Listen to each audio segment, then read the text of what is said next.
E o terceiro e último elemento que eu coloco aqui é um elemento de fé. O Khalil Gibran, ele falou certa vez que a Bíblia é o livro de Deus enquanto ela está fechada. E quando ela é aberta, é o livro do protestante, o livro do ortodoxo, o livro do anglicano, o livro do católico, porque cada um lê de um jeito. Cara, muito bom isso, hein? Aí o que eu tenho que ter a convicção? Eu tenho que ter a certeza que eu estou seguindo, Jota, determinada coisa da Bíblia, porque eu vi daquele jeito, eu enxerguei assim e eu interpretei assim. Eu tenho que ter essa sensibilidade de ser coerente com a minha confissão de fé. Eu sou adventista do sétimo dia. Eu não sou mormon, não sou presbiteriano, não sou católico, não sou espírita, sou adventista. Por que eu sou adventista? Porque eu cheguei a essa conclusão. Então eu tenho que ter coerência com a minha fé. Não necessariamente com o CNPJ. Porque às vezes, você sabe, o CNPJ tem coisas que varia de lugar para lugar. Por exemplo, eu vou às vezes numa igreja adventista que o camarada não vai aceitar você pregar sem gravata. Isso não é uma doutrina para mim, são usos e costumes. Tá compreendendo? Mas eu tô falando da confissão. É mais cara a confissão.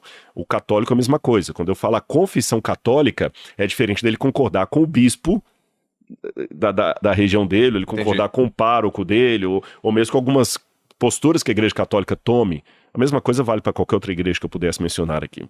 Então eu tenho que ter essa convicção, eu tenho que ser coerente com aquilo. Mas, lembrando que ninguém escapa do viés. Opa, ninguém escapa do viés. Ninguém escapa. Ninguém. Viés de confirmação, não, viés... Desculpa, todo mundo tem. Tá. O acadêmico mais puro, quantos Emily Durkheim, desde Emily Durkheim e outros mais, os sociólogos que já queriam falar da gênese do pensamento, passando pelos existencialistas como Heidegger, Gadamer, todos mais da área da literatura, todo mundo quer encontrar o pensamento puro. Mas ninguém conseguiu hoje. Até a crítica da razão pura de Kant, ela é justamente isso. Todo mundo tem uma predisposição, uma cosmovisão. Ninguém escapa da sua cosmovisão. Muito bom isso aí. Então, como é que eu posso chegar à conclusão que o católico que está lendo a mesma Bíblia que eu, mas está compreendendo de uma maneira diferente de mim, ele é menos sincero a Deus do que eu? Se você perguntar assim, Rodrigo, tá, pelo que você lê, o católico está certo ou ele está errado? Porque na Bíblia está escrito isso aqui. Mas do lado dele, com a sinceridade dele, ele vai falar assim, não, desculpa, eu também sou... Eu tive professores padres, eu fiz meu mestrado e doutorado na Universidade Católica. Tá. O João Batista Libani foi meu orientador, um brilhante intelectual. Vou falar que ele não entende de Bíblia? O homem sabia falar grego, sabia ler latim, como vários outros lá, Johann Konings. Vou falar que esse pessoal não sabe Bíblia? São os energúmenos, são os idiotas, como muitos apologetas da internet ficam xingando. E não. Vou falar que ele não era sincero a Deus quando ele deixou tudo para ser um padre? Agora, como é que eu concilio isso para não cair numa relativização da verdade? Que tudo vale. Eu entendo assim, Senhor, a sua igreja é maior do que a igreja que eu frequento. Okay. É a igreja que eu frequento, por isso eu estou nela, mas ela é maior do que a igreja que eu frequento. E o céu cabe àqueles que concordam comigo e àqueles que discordam de mim. A única coisa que vai diferenciar os seres humanos entre salvos e perdidos é a maneira como essa pessoa está lidando com a voz do Espírito Santo dentro dela. Só Deus conhece. Tem uma parábola que Jesus contou, a parábola do joio e do trigo, que são duas ervas que crescem, né? O joio não presta para nada, ele é oco, e o trigo faz o pão. Certo. Mas na agricultura os dois são iguaizinhos. A diferença é que você vai fazer assim com o trigo, é só palha. Com o trigo tem grão. Com o joio é só palha. Jesus fala na parábola dele que os trabalhadores pediram ao Senhor, Senhor, o senhor quer que a gente arranque o joio? Ele falou assim, não, que vocês podem arrancar o trigo juntos. Deixe que cresçam até o dia da colheita. E depois ele explica. Os trabalhadores são os anjos. O dia da colheita é o juízo final.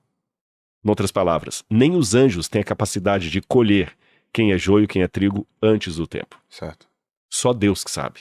Então eu continuo convicto na minha sinceridade, mas sabendo que Deus é que julga o coração das pessoas. A única coisa, agora para também não ficar assim às cegas, há coisas que eu tenho que denunciar.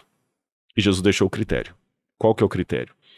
Amar a Deus sobre todas as coisas e ao próximo como a nós mesmos. Uhum. Se alguém está tratando você, que é um filho de Deus, criado por Deus, criado à imagem e semelhança de Deus, essa imagem foi perdida por causa do pecado, mas nós podemos recuperar pela graça de Cristo. Em outras palavras, você foi feito por Deus. Uhum. Então imagina, eu cheguei aqui, pessoal, como eu falei, eu fui tão bem recebido aqui no podcast, pessoal, tava todo mundo me esperando ali na porta, fizeram uma surpresa para mim que me emocionou muito. Tudo isso aqui é criação de vocês. Agora imagina que eu chego aqui pondo defeito, falo assim, que vídeo ridículo que vocês fizeram. Sim. Não, para com isso, eu não quero ser recebido por ninguém não, vamos direto lá porque eu quero gravar, porque eu quero ir embora logo. Você tá... Escuta, não tinha outro copo pra me dar essa água aqui não? Nossa, que tela feia aqui, que lugar feio. Nossa, ridículo essa xícara sua aí e tudo mais. Tem hora que você vai gentilmente levantar e falar assim, Rodrigo, muito obrigado, vamos encerrar aqui o nosso bate-papo. Que decepção com você, obrigado, pode ir embora. Uhum. Nem vai pro ar esse... Por quê? Porque a partir do momento que eu tô detonando com tudo o que você bolou, Sim. eu estou criticando você. Eu estou desrespeitando você. Então, quando eu detono com a obra-prima de Deus, que é o ser humano, em última instância, eu estou detonando Deus. Entenderam a analogia que eu fiz aqui? Sim. Tá tudo ridículo. É ridículo. Você é um ridículo. Quando você fala que alguém é ridículo, você está chamando Deus que fez aquela pessoa de ridículo. Eu não tenho essa autonomia. Então, isso eu devo denunciar. O ódio.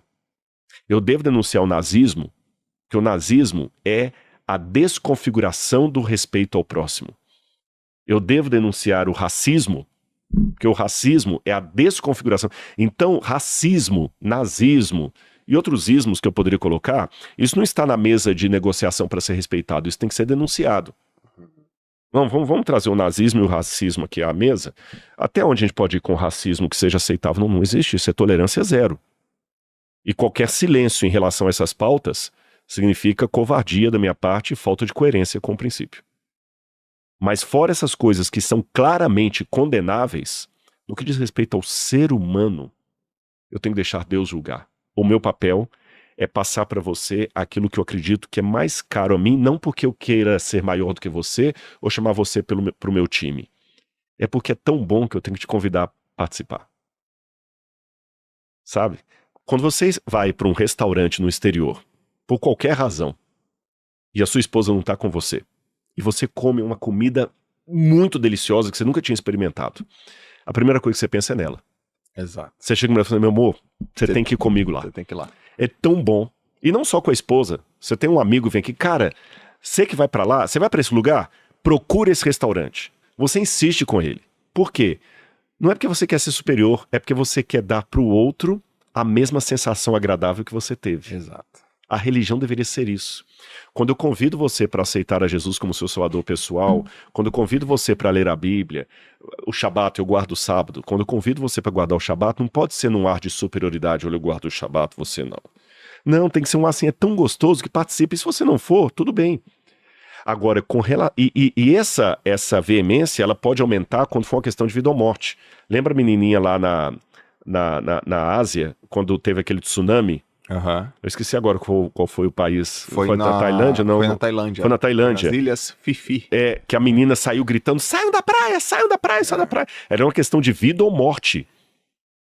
Ela parecia uma louca, mas ela tinha que fazer aquilo não por se sentir superior, mas para querer salvar aquelas pessoas. Então eu divido a minha pregação em 3 áreas aqui. Primeiro, aquelas áreas que eu vou te convidar a participar, porque é tão bom ter Jesus no coração, é tão bom ir à igreja, é tão bom participar do culto, é tão bom guardar o Shabat, é tão bom seguir uma alimentação equilibrada, que eu vou te convidar não para ser melhor do que você, mas porque eu te quero bem. Certo. E como faz bem para mim, eu acho que vai fazer para você também. Segundo lugar, aquelas áreas que eu acho que você está correndo risco. Aí eu vou ser mais veemente. Uso de drogas, alguma coisa que você vai lá, você vai pregar com mais veemência de novo, não porque você quer ser superior, melhor que o outro, mas é porque você ama tanto o outro que você quer tirá-lo daquele buraco. Sim. E em terceiro lugar, o meu exemplo. O meu exemplo não pode ser uma contradição daquilo que eu estou falando. Muito bom. São esses os pontos. Então, nesse aspecto, eu estudo a Bíblia com minha convicção, mas sei que há teólogos que estão enxergando de maneira diferente, e se eles estão sendo sinceros ou não na relação deles com Deus, é Deus que sabe, não cabe a mim julgar. Rodrigo, o Deus criou o homem, inclusive o homem que não acredita nele. Uhum. Deus trata ele como filho, inclusive aquele filho Que eu sou acadêmico, eu me pauto pela ciência, mas não me limito a ela. O ateu se limita à ciência. E a história da graça, né? A graça que vem de estado de graça é um outro nível de percepção, né? É diferente de um obrigado, né, Rodrigo? Sim, é diferente, é diferente. Quando eu falo assim, obrigado, Rodrigo, é uma coisa. Quando eu falo gratidão, Rodrigo, qual que é a diferença? O que mudou? É interessante que até a palavra graça em grego, charis, ela é muito mais profunda do que simplesmente isso. Charis é um favor imerecido.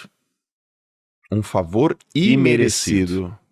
Alguma coisa que foi te dada acima do que você merece. Você sabe que você não merecia aquilo. E foi te dado. E mais, foi te dado graças ao sacrifício de alguém. Então vou te dar um exemplo. O atleta, quando ele tá lá nas Olimpíadas, ele ganha, e aí ele pega aquela coisa que os repórteres vão entrevistar. Olha aí, como é que foi? Você é campeão olímpico de tal modalidade. Certo. Aí ele chorando assim, ou ela, às vezes é uma mulher, um homem, chorando, pega a medalha. Mãe, beijo, mãe, essa medalha é sua, mãe. Essa hora que sacrificou pra eu estar aqui, mãe. A minha mãe merece isso aqui. Uhum. Aí você vai, a notícia vai procurar a história, vai descobrir que aquela medalhista é filha talvez de uma mãe solteira que com dificuldades lavava roupa dia e noite para ajudá-la e se sacrificando, deixando de vestir, deixando de comer direito para que a filha pudesse ir para o treinamento e passando o cão com 2, 3 empregos para aquela menina se formar e tudo mais. Ela teve o papel dela de correr. Então ela fez a parte dela. Certo. Mas a parte dela só foi possibilitada graças ao sacrifício daquela mãe, que hoje está acabada, sem saúde, não arrumou um segundo casamento, nem preocupou com o lado do coração, se sacrificou pela filha. Uhum. E a filha, no meu exemplo aqui, reconhece isso. Então, Cristo morreu na cruz do Calvário por nós. Ele se sacrificou. Ele deu o seu sangue. E a partir disso que Cristo fez, é que eu tenho a condição, voltei agora ao primeiro versículo que você leu, de correr no estádio a carreira da fé. Uhum.